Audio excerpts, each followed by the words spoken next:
internet, nobody knows you're a dog. But in the real world, some of the internet's most influential and successful forces have their own version of that line. On the internet, nobody knows you're a teenager. I started in Netscape when I was 14. Basically, I had an internship there. Meet Blake Ross.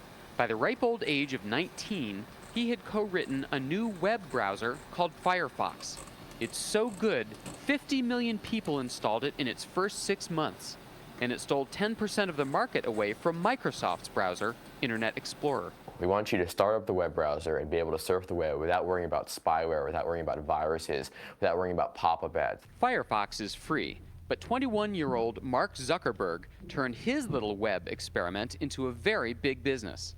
It's called thefacebook.com, and it's like no college directory you've ever seen. For example, you can take a person and look them up, and you can get a picture of how they'd like to portray themselves in addition to, say, the courses that they're taking, sports teams, clubs that they're a part of, and who their friends are at the school.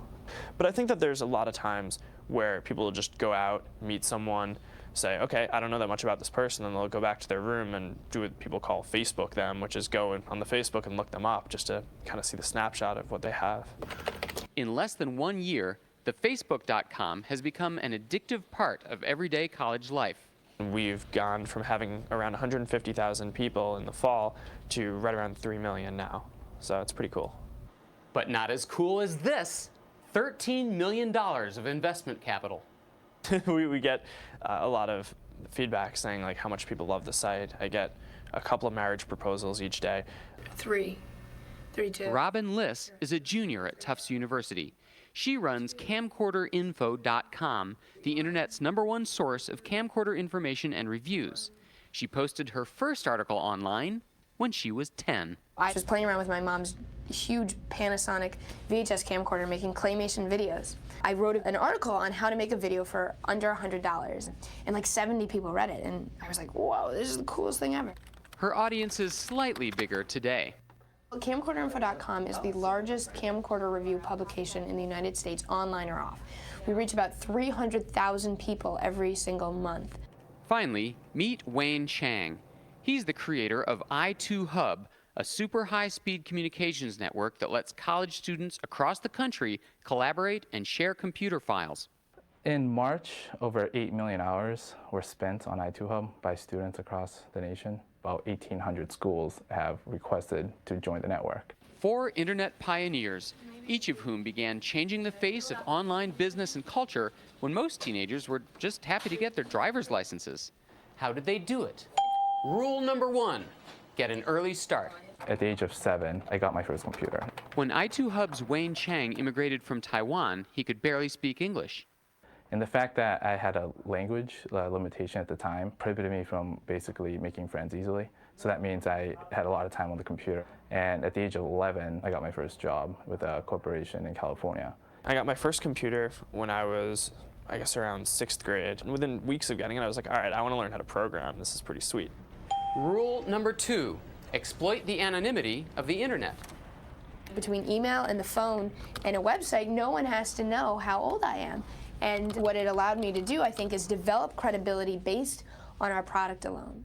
I think the internet is really the great equalizer. It really levels the playing field. It doesn't matter if it came from a 50-year-old experienced software developer in Redmond or it came from a 19-year-old kid in California. If it's good software, people will use it. So there's nothing stopping people. Dustin just launched 100 schools a couple of days ago, so he's passed out. But Rule number 3, get good help. dude, what's up? Dude, you're on TV. For the Facebook's Mark Zuckerberg, that would be his Harvard roommate, Dustin. So he kind of took it on himself to learn programming, and so he went home for the weekend, came back, and was like, all right, I'm ready to go. Blake Ross led a slightly bigger team for Firefox, tens of thousands of volunteers working together as part of what's called the open source movement. And basically what this means is that people in Europe can be coordinating with people in the United States, can be coordinating with people in Africa, all putting the user input into this browser. They can submit actual code to improve the product. It's really a global effort. Rule number 4, exploit your youth. The way that I can be unique is by kind of just being creative and kind of reveling in being young and just being a little crazy. So, for example, there's this feature called poking where You just go to someone's profile and you could poke the person. And like, what does that do? Nothing. It sends them a message. It's like, you've been poked. You know, like, who cares? You know, I mean, it's like I thought about it when I was drunk or something, you know, and like people really like poking each other for some reason that, you know, I don't think anyone can really explain. And finally, rule number 5. Be willing to make some sacrifices. How much time do you actually get to spend in this bed? I get something like 5 or 6 hours a night. I generally try to have breakfast and then go to sleep and wake up around noon. If you give up social life for the time to work, and then you go to bed at 2, and you wake up 4 hours later to go back to school. I mean, I think the thing I'd sacrifice more than anything else is sleep. I didn't sleep much either, and my girlfriend is no longer my girlfriend. So what drives these young geniuses to sacrifice so much? Sometimes it's money. Now, I read in an interview where you have a goal to become a millionaire by 26. How's that going? It's going actually pretty well. The actual goal is 24. I missed class. Did he get... Sometimes it's the chance to learn while the consequences are still small. Yeah, you can write on whatever you want. Do you have the assignment? There's no assignment. I'm not an expert at anything. I mean, I'm only 20, so I think what it's allowed me to do is really kind of take a educational approach to the whole thing and grow. And sometimes it's the chance to change the world. I'm not making a dime off Firefox, but it's enough for me to get an email from a grandfather in Mississippi telling me that he can finally get on the web and communicate, with his grandchildren. In the short term, 3 of these 4 whiz kids have taken leaves of absence from college to fast-track their projects. But where will they be in the long term? Mark Zuckerberg will probably be right where he is now. The bigger it gets, the more people we get to interact with, and that's really cool too.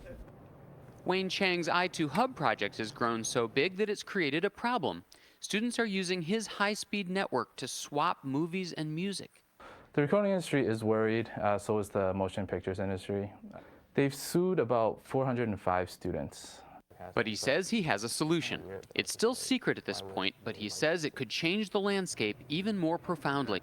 What we'll do, it'll solve the problem of lawsuits. Basically, the entertainment industry as a whole will be very happy, and so will the students. So this is our office. Robin Liss has launched a second website called digitalcamerainfo.com, and she plans to launch similar sites for printers and cell phones.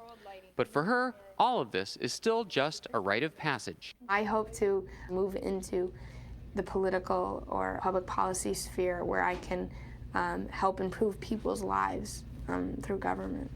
And what about Blake Ross, the father of Firefox? I think I've got a couple more years in me in the computer industry. I've actually had these kind of secret ambitions that I want to write either films or novels. So I think life's too short to do anything for too long. That may be a sound philosophy. After all, no matter how young you are now, there's always somebody younger. The next generation are these kids that have grown up on the internet, that are turning in their homework via email in first grade. I'm actually frightened to see what they come up with. I really think age is just an illusion. I think that with the internet, people can do absolutely anything they want.